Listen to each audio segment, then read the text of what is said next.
Hey there guys, welcome back to another video. Today we'll be taking a look at the Element Desk V2 electric standing desk that the company Vorii was so kind to send out to me for review. The desk comes in two separate boxes and I got them both at the same time. They are really well packaged and there's a lot of foam padding to protect the tabletop and the legs from getting damaged. I didn't notice any scratches on the tabletop or the metal frame. Inside the box you get all the tools that you will need to put it together. All the screws come in separate little bags that are labeled. You also get a detailed instruction manual that is easy to follow. It recommends that you have someone help you build this since the tabletop and legs are heavy. In case you want to build it yourself, I managed to get it done by myself with no issues, and it took me about 50 minutes with recording the process. They offer a couple of desktop options. You can get a 55-inch top, a 60-inch top, or a 71-inch top, which is a good size for a dual monitor setup. You can pick them up in either matte black, white, carbon fiber, or walnut. And you get the option of black, white, and gray for the legs. I went with the 55-inch white tabletop and the gray legs, and the desk looks really nice. All of their tabletop as of now has this curved design in the front center that allows you to be a little closer to your monitor. The top has a width of 28 inches on the left and right, and at the center it has a width of about 25 inches and a thickness of 1 inch. The white tabletop is composed of premium MDF wood, and it has this sort of grainy top that doesn't feel very smooth, but my mouse says otherwise. It glides perfectly fine on it. I really like how clean the desktop looks. It doesn't have the hole cutouts on the corners that my autonomous desk has. Now, one thing I really don't like about this tabletop is that it has this chamfer underneath the table that runs along the entire edge of the table. I don't like this because I can't mount my microphone boom arm because of the angle. The mounting arm can't clamp on the edge, so I had to bring out my microphone stand.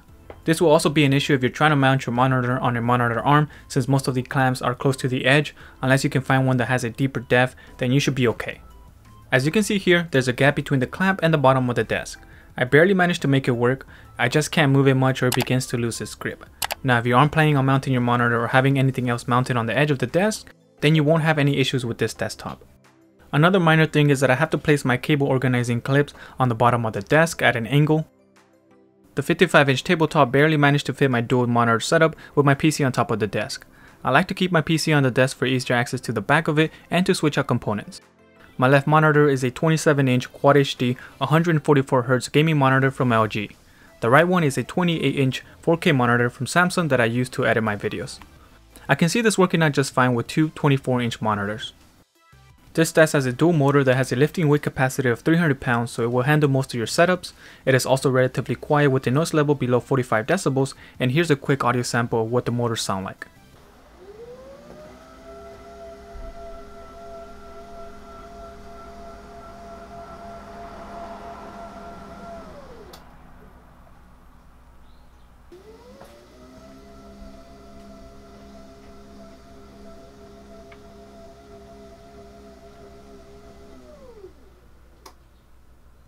The desk can lower to a height of 24.4 inches and go as high as 50 inches, so this will be ideal for a lot of people. The motors have a lifting speed of 1.5 inches per second with no weight on it. The height on this is in centimeters instead of inches. It takes an average of 10.29 seconds to go from 29 inches to 39.4 inches with about 50 pounds of weight on top of it. That is about 1.01 inch per second, which is a loss of about 33% of its speed with that extra weight on top of it. It is 3 seconds slower than my autonomous standing desk I have, but I'm completely fine with that speed since it is still fast enough. This has 4 custom heights that you can set, which is great if you will be sharing this desk with someone else. You can have a sitting and standing height for each one of you.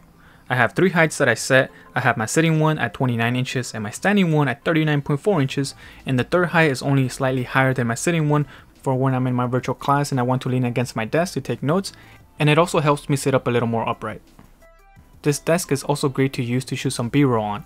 You can adjust the height of your table if your tripod can't go that low to get a good shot.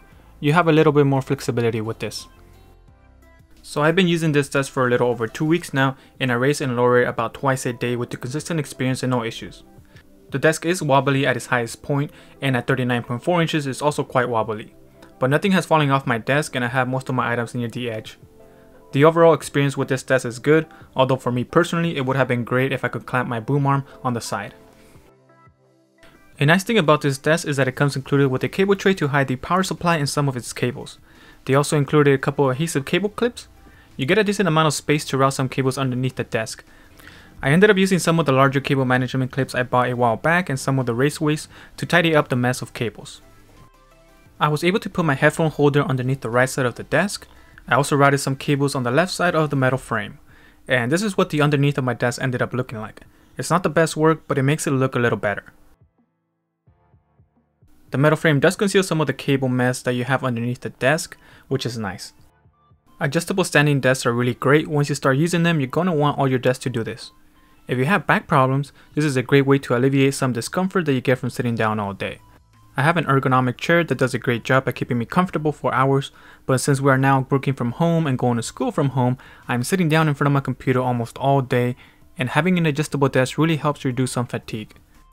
If you are in any of the creative fields where you are working in front of a computer for long hours, then I recommend you invest in a standing desk. If you stream, I also recommend it since you will be gaming for hours. It's nice to be able to finish up your last game and push a button and have your desk raised to your desired height and edit some of your clips. Overall, the Element Desk V2 is a solid electric standing desk that is pretty stable. It's definitely a great desk to work from home. I would highly recommend it. If you are interested in picking this up, I will leave the link to it in the description as well as a list of items that you see in this video. Alright, so that concludes today's video. Thank you all for watching. Leave a like if you found the video helpful and subscribe for more tech related videos, and I will talk to you on the next one.